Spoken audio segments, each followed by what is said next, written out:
12 News. Thanks so much for joining us for 12 News at 4. I'm Tram Mai. And I'm Troy Hayden. We are learning new details on the gun used in the tragic shooting of a 5-year-old little girl. 12 News journalist Sean Rice is looking into how the father got that gun. And Sean, what are you learning?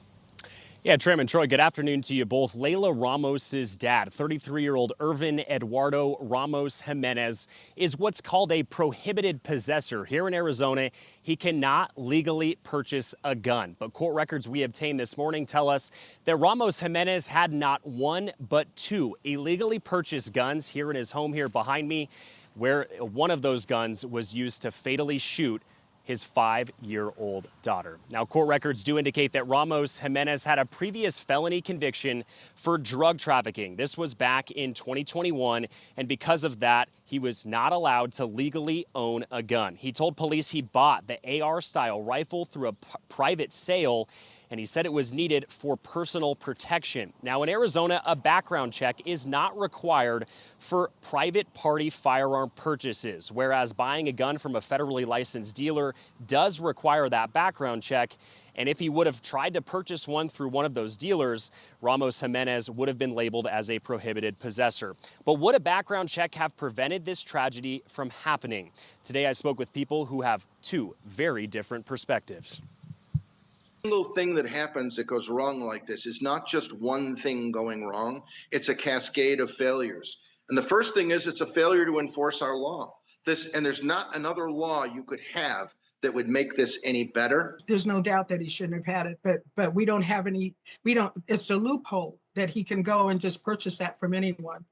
And so what I would want to see is that private gun owners would take it on themselves to say, well, wait a minute, before I sell you this firearm. And Ramos-Jimenez has been charged with one count of possessing a weapon as a prohibited possessor.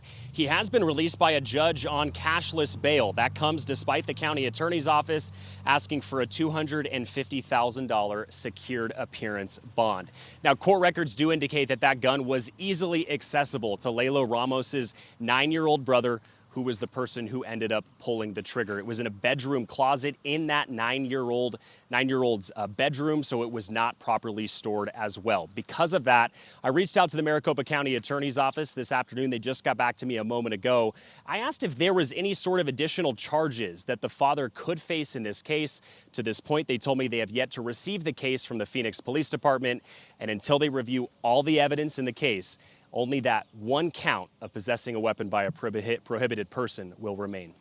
We're live in South Phoenix. Sean Rice, 12 News. Yeah, and Sean, it's so disturbing on so many levels. I think, just the fact that it was located in the 9-year-old's bedroom. I know. And one thing that both of those experts I spoke with can agree on is that education on firearm storage, no matter who you are, is sorely needed. If you own a gun, whether it's your gun or a family member's gun, you need to educate your kids on where that is and have it properly stored. Tell them it is not a toy and it is something that should not be used by anyone but the parent. Back to you, Troy. Yeah, trigger locks, gun safes, and definitely don't store it in your child's room. So many mistakes were made here. Sean, thank you.